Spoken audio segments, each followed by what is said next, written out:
Hello students. आज हम हमारा जो चैप्टर चल रहा है पी ब्लॉक के तत्व, इसमें फास्फोरस के हैलाइडों के बारे में पढ़ेंगे। मैंने पिछली क्लास में बताया था फास्फोरस से जो दो प्रकार के हैलाइड बनाता है, PX3 और PX5।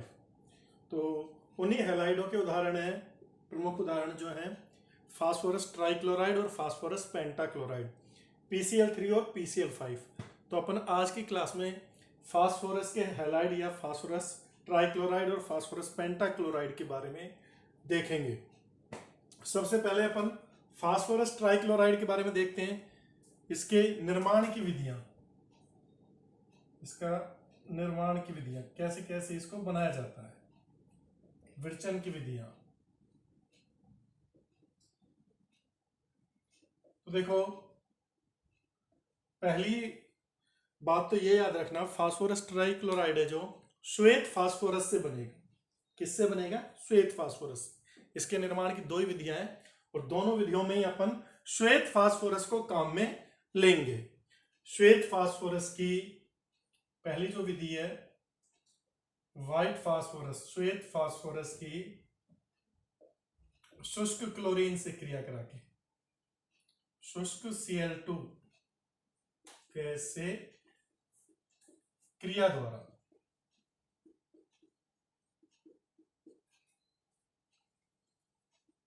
मतलब ये आपने P4 ले लिया, ये आपका श्वेत फास्फोरस है।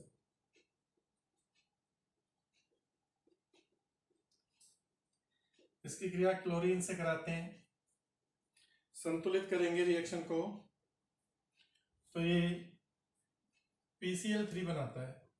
4 फास्फोरस है, 4 या 12, यहाँ पर 2 है तो 6 लग जाएगा, 6Cl2। तो एक तो ये मेथड है, इजी सा मेथड है। दूसरा इसको बनाते हैं श्वेत फास्फोरस की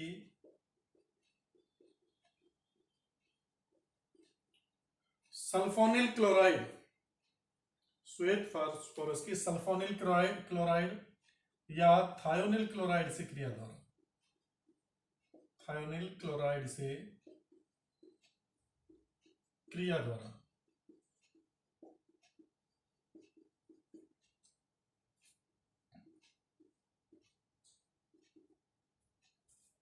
वही श्वेत फास्फोरस ले लिया P4, इसकी रिएक्शन सल्फोनिल क्लोराइड से कराते हैं SOCl2। ये आपको सल्फोनिल क्लोराइड या थायोनिल क्लोराइड। तो हमको फास्फोरस ट्राइक्लोराइड प्राप्त हो जाता है।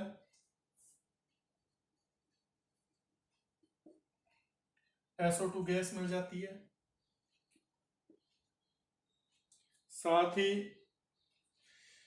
सल्फर मोनोक्लोराइड H2Cl2 भी प्राप्त होता है, H2Cl2।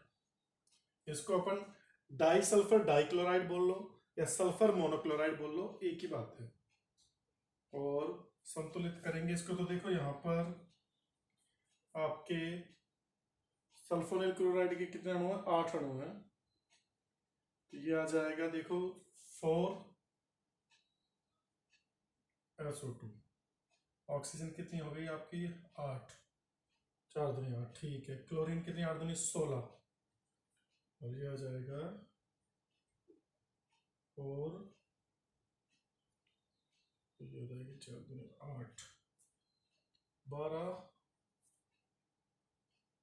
क्लोरीन 8 दूनी 16, 12 कम हो गई, 4 ही तो बची ना, तो 2H2Cl2। ठीक, ये संतुलित कर दिया रिएक्शन को। तो देखो, ये दोनों जो मेथड है वो किसको बनाने के हैं? फास्फोरस ट्राइक्लोराइड को बनाने के। आपको इतना याद रखना है, PCl3 फास्फोरस ट्राइक्लोराइड श्वेत फास्फोरस से बनेगा। श्वेत फास्फोरस की क्रिया शुष्क क्लोरीन से कराते हैं तो सीधा सीधा बन जाता है। सल्फोनिल क्लोराइड से कराते हैं तो आपको फास्फोरस ट्राइक्लोराइड भी मिलता है, साथ में सल्फर डाइऑक्साइड गैस मुक्त होती है और सल्फर मोनोक्लोराइड भी मिलता है। तो ये इसको क्या हो गई बनाने की विधि। अब इसके गुण देखते हैं, स्क्रीनशॉट ले लीजिए बनाने के मेथड का।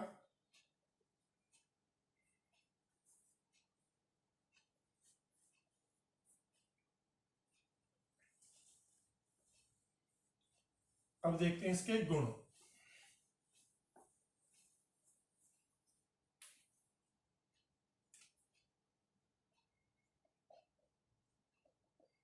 गुणों में पहला आता है संरचना। इसकी जो संरचना होती है या आकृति जो होती है वो पिरामिडीय होती है।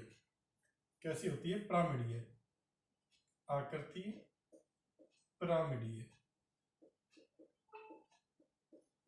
आकृति पिरामिडीय होती है।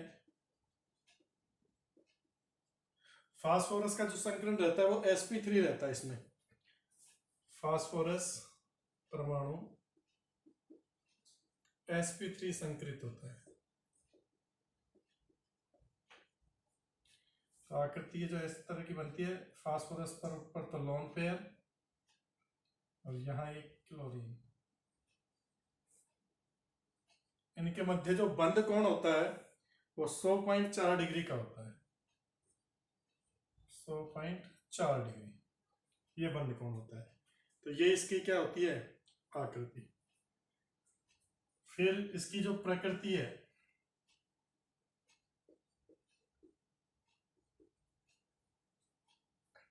तो ये रंगहीन तेलीय द्रव है। कैसा है? रंगहीन तेलीय द्रव है।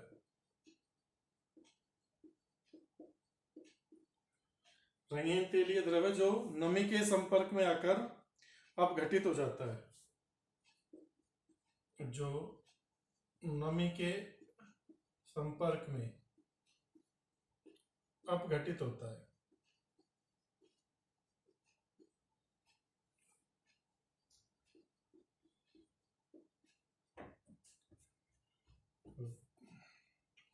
फास्फोरस ट्राइक्लोराइड नमी के संपर्क में आता है और किस में बदल जाता है? फास्फोरिक अम्ल, सॉरी फास्फोरस अम्ल।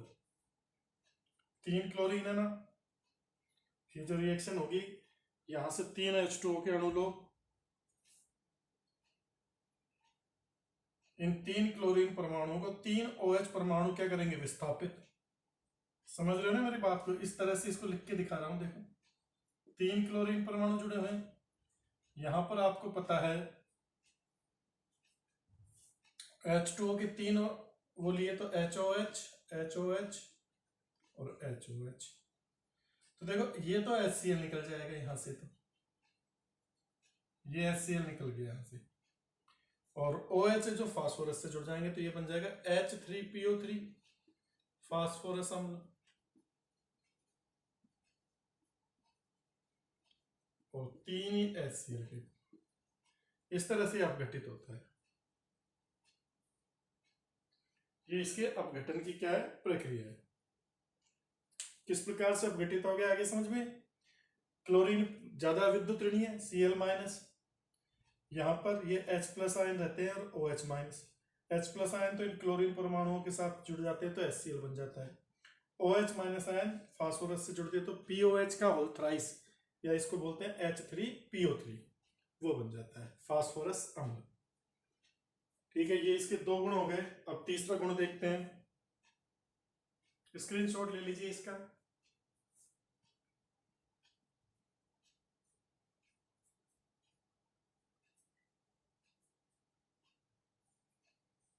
स्क्रीनशॉट ले लीजिए। अब देखते हैं तीसरा गुण, कार्बनिक यौगिकों से क्रिया।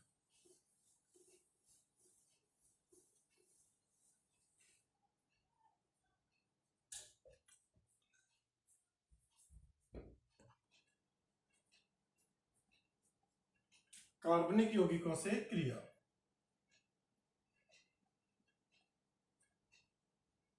ऑर्गेनिक केमिस्ट्री में इसकी उपयोगिता है।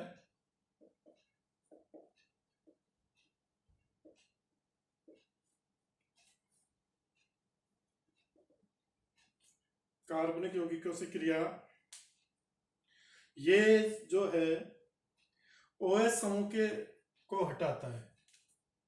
कार्बनिक यौगिकों में से OH समूह को हटाकर Cl समूह जोड़ देता है, जोड़ देता है। ये इसका फंक्शन है। तो देखो कुछ रिएक्शन है, जैसे एसिटिक अम्ल है CH3CH2 C double bond OH। तो इसकी जब PCl3 से क्रिया कराते हैं तो यहां से OH माइनस को निकालता है और ये 3 क्लोरीन यहां जुड़ जाएंगे और ये OH माइनस फास्फोरस से क्रिया करके फास्फोरस अम्ल बना देते हैं H3PO3। तो आपको ये यौगिक मिल जाएगा CH3 CH2 C double bond OCl, ethanoyl chloride, acetyl chloride भी बोलते हैं सामान्य ने, और H3PO3। तो आपको ये एसिटिल क्लोराइड मिल गया।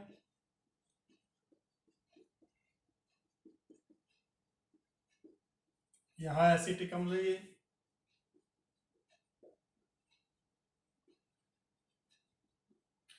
ऐसे ही अल्कोहल से जब क्रिया कराते हैं इसकी एथेनॉल से 3C2H5OH,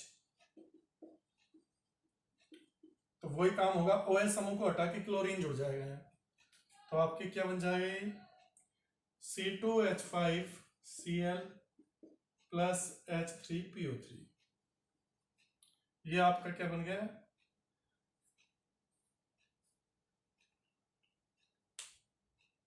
क्लोरोएथेन।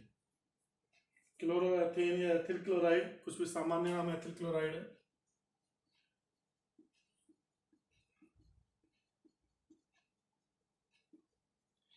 ये दोनों ही, ये रिएक्शन आपको आपके जो 10वां चैप्टर है 10th चैप्टर में मिल जाएगी, और ये वाली रिएक्शन भी आपको जो आपका एसिटिक अम्ल वाला 12th चैप्टर है उसमें मिल जाएगी, 12th चैप्टर में। ऐसे हम बेंजिल अल्कोहल की क्रिया कराते हैं।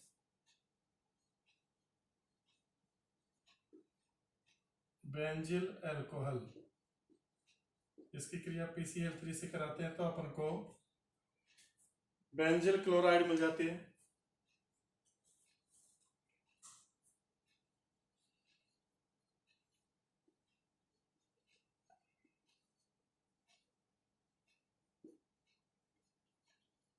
ये फास्फोरस। तो ये ऑर्गेनिक केमिस्ट्री में इसका यूज है। ऑर्गेनिक केमिस्ट्री में हम इससे अपने ऑर्गेनिक जो कंपाउंड है वो प्राप्त करते हैं, एसिटिल क्लोराइड, एथिल क्लोराइड या बेंजिल क्लोराइड। ये बेंजिल अल्कोहल है।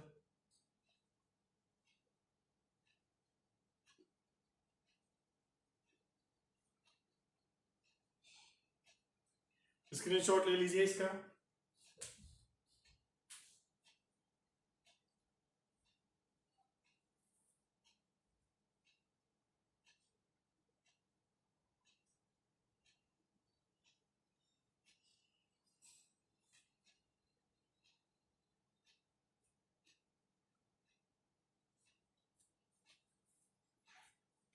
अब देखते हैं अगली अभिक्रिया।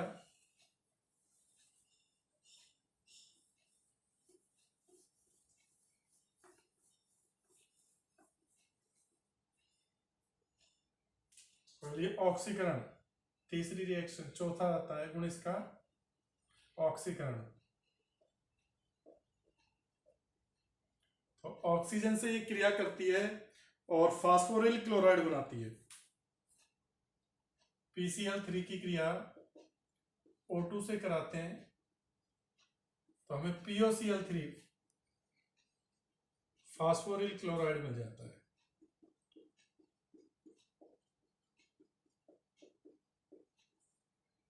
फास्फोरिल क्लोराइड, ठीक है भाई।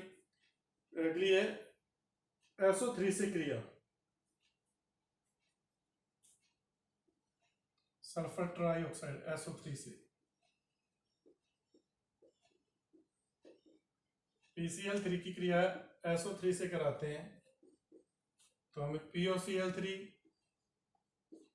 प्लस SO2 गैस मिलती है। ये SO2 गैस। क्लोरीनीकरण, क्लोरीन से क्रिया कराने पर ही PCl5 में चेंज हो जाता है। क्लोरीनीकरण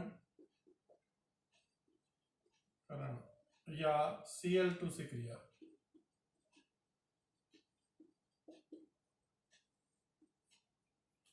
PCl3 की क्रिया Cl2 से कराओ तो आपको PCl5 मिल जाता है, फास्फोरस पेंटा क्लोराइड।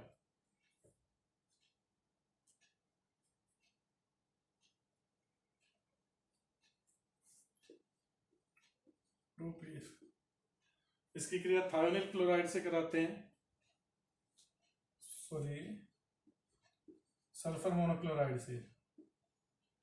तो यहां से आपको 2 क्लोरीन इधर मिल जाएंगे, PCl5 मिल जाता है और PsCl2 मिल जाता है, PsCl3।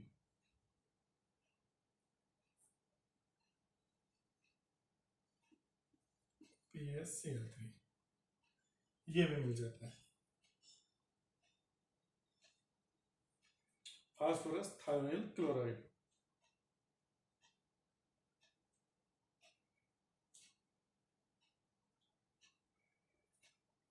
ये इसकी क्लोरीनीकरण क्रिया है।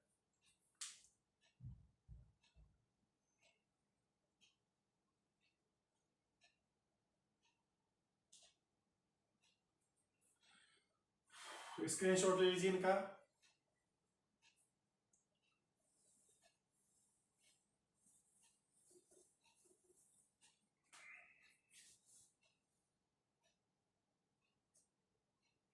धातुओं से क्रिया इसकी, हाँ छठी है, धातुओं से क्रिया।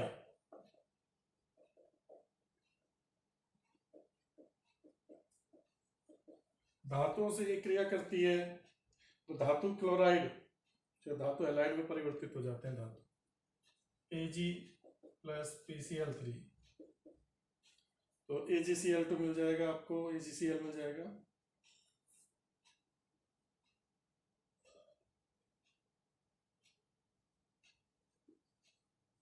चार 12 तो 12 AgCl और फास्फोरस, श्वेत फास्फोरस मिल जाता है।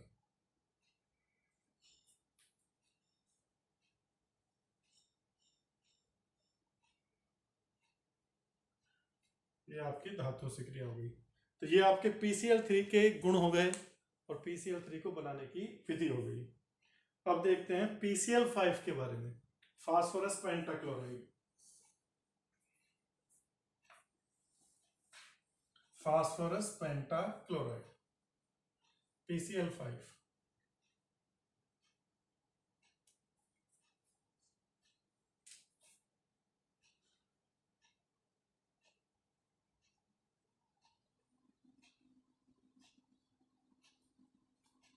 Phosphorus pentachloride. PCl5 को बनाने के लिए हम क्या करते हैं, श्वेत फास्फोरस से इसको बनाते हैं। श्वेत फास्फोरस की क्रिया, पहले तो विरचन की विधि, निर्माण की विधि, निर्माण की विधि। निर्माण की विधि में पहला आता है श्वेत फास्फोरस की शुष्क क्लोरीन से क्रिया द्वारा।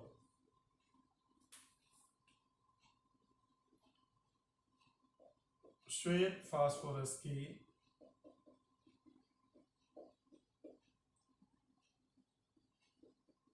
शुष्क क्लोरीन से, शुष्क Cl2 से क्रिया द्वारा।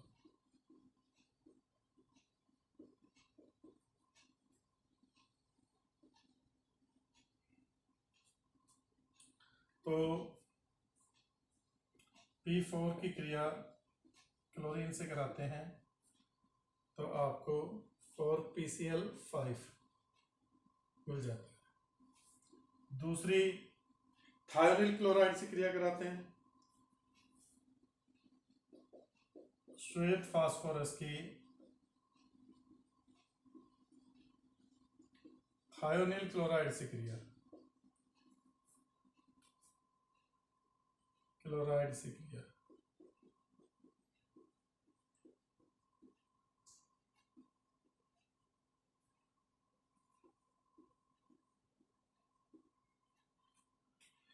P4 की SOCl2 से क्रिया कराते हैं थायनिल क्लोराइड, तो 10 SO2Cl2 से, तो आपको PCl5 मिल जाता है। ये तो 520 और 10 SO2 सल्फर डाइऑक्साइड, SO2। ठीक है, ये इसके बनाने की विधियां हो गई। अब देखते हैं इसके गुण।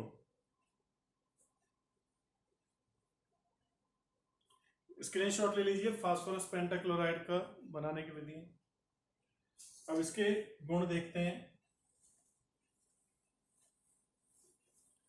गुणों में सबसे पहले आकृति है PCl5 के गुण। गुणों में सबसे पहले आती है आकृति। तो इसकी आकृति त्रिकोणीय द्विपिरामिडीय होती है। त्रिकोणीय द्विपिरामिडीय बता चुका हूं इसके बारे में। और फास्फोरस की जो संकरण अवस्था है, फास्फोरस sp3d संकृत अवस्था में रहता है। फास्फोरस की sp3d संकृत अवस्था होती है। इस तरह की ज्यामिति होती है इसकी।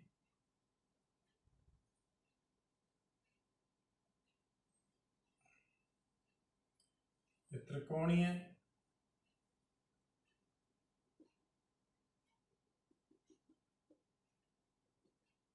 और यहां पर ये दो प्रकार के बंध होते हैं, दो प्रकार के बंध बनते हैं। एक तो ये तो कहलाते हैं भूमध्यय या निरक्षीय बंध। ये तीन है, जो तीन भूमध्यय या निरक्षीय बंध, निरक्षीय बंध। और दो कहलाते हैं अक्षीय बंध, अक्षीय बंध। अक्षीय बंध बड़े होते हैं। अक्षीय बंध क्या होते हैं? बड़े होते हैं। इनकी लंबाई 240 पिकोमीटर होती है। इनकी लंबाई तो 240 पिकोमीटर और इनकी होती है 202 पिकोमीटर। तो ये छोटे होते हैं, ये बड़े, क्योंकि इनका अक्ष पर प्रतिकर्षण अधिक होता है, इस कारण से ये ज्यादा लंबे होते हैं। इलेक्ट्रॉनों का प्रतिकर्षण अधिक लगता है। ये इसकी आकृति के बारे में हो गया। इसका स्क्रीनशॉट ले लीजिए।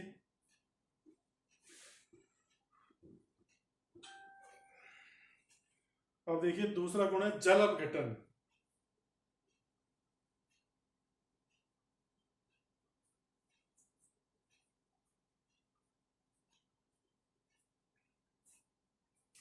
दूसरा गुण भी देख लेते हैं यहीं, जल अपघटन।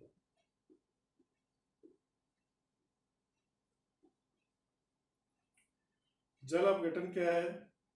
ये एक हल्का पीले रंग का श्वेत पाउडर है। हल्का पीले श्वेत पाउडर है, पीत बोलेंगे।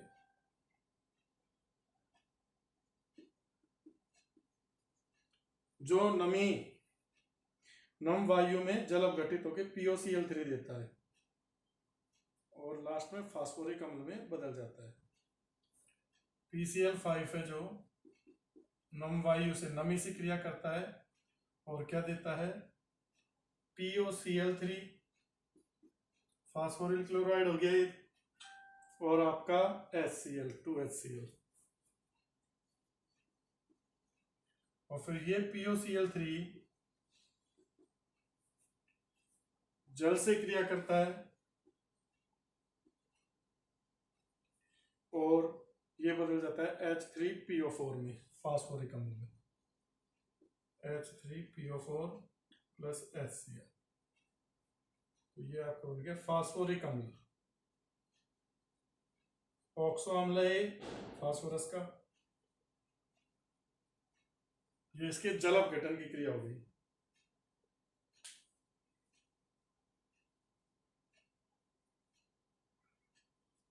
स्क्रीनशॉट लीजिए इनका दोनों गुणों का।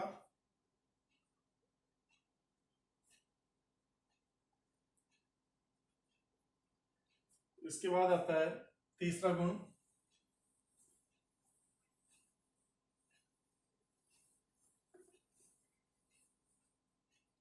इसका तीसरा गुण है तापीय अपघटन।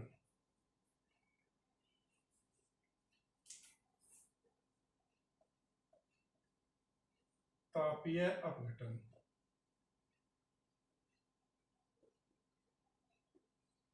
थर्मल डिकम्पोजिशन, गर्म करने पर ये उध्रुपातित होता है, लेकिन अधिक गर्म करते हैं तो ये विघटित हो जाता है।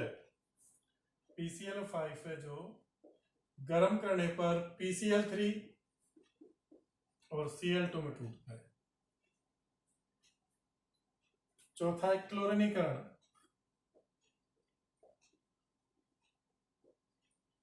कार्बनिक यौगिकों में OH समूह हटाकर क्लोरीन जोड़ता है, Cl समूह जोड़ता है। ये भी वही काम करता है जो PCl3 करता है। जैसे एल्कोहल C2H5OH, एथेनॉल की क्रिया हम PCl5 से कराते हैं, तो यहां से एक OH हट जाएगा तो क्या बन जाएगा C2H5Cl, POCl3 और HCl, ये सॉरी C2H5Cl। तो ये क्लोरो व्युत्पन्न मिल गए। या एसिटिक अम्ल की इससे क्रिया कराओ, CH3COH,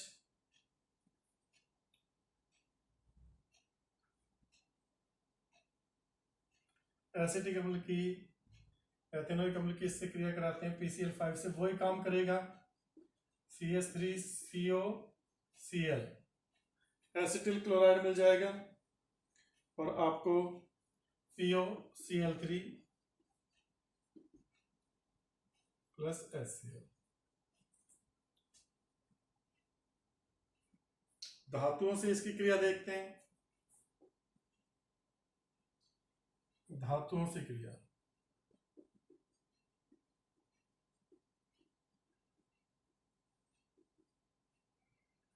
तो ये धातुओं से क्रिया करके उनके क्लोराइड बनाता है, जैसे 2Ag प्लस PCl5, तो 2AgCl प्लस PCl3। आसानी से PCl3 और Cl2 में अपघटित होता है ना, तो Cl2 क्रिया कर लेते हैं।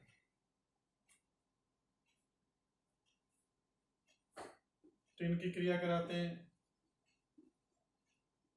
तो SnCl4 4 मिल गए और 2PCl3, 6 और 4 10। ठीक है, धातुओं से क्रिया करके धातु क्लोराइड बनाता है। ये आपके PCl5 के क्या हो गए गुण। PCl3 और PCl5 के गुण लगभग एक जैसे हैं, बनाने के मेथड भी एक जैसे ही है, ज्यादा अंतर नहीं है। और इसमें अब जो आगे टॉपिक आएगा वो आएगा फास्फोरस के ऑक्सी अम्ल, जो कि इंपॉर्टेंट है। कल जो हम शुरू करेंगे अपनी क्लास में वो है फास्फोरस के ऑक्सी अम्ल, वो आपको अच्छे से समझना है। हैलाइड इतने इंपॉर्टेंट नहीं है PCl3 और PCl5, और इतने ये इजीली याद भी हो जाते हैं क्योंकि दोनों एक जैसे हैं, वही ऑर्गेनिक कंपाउंड में काम आते हैं OH समूह को हटाकर क्लोरीन जोड़ने के। लेकिन जो आपके ऑक्सी अम्ल है ये इंपॉर्टेंट है, इनमें इनकी क्षारकता पूछी जाती है, अपचायक प्रवृत्ति पूछी जाती है, ऑक्सीकरण अवस्था पूछी जाती है, कम से कम 8-10 प्रकार के। तो कल अपन जो पढ़ेंगे अपनी अगली क्लास में वो फास्फोरस के ऑक्सी अम्लों के बारे में पढ़ेंगे ढंग से, अच्छे से। स्क्रीनशॉट ले लीजिए इसका।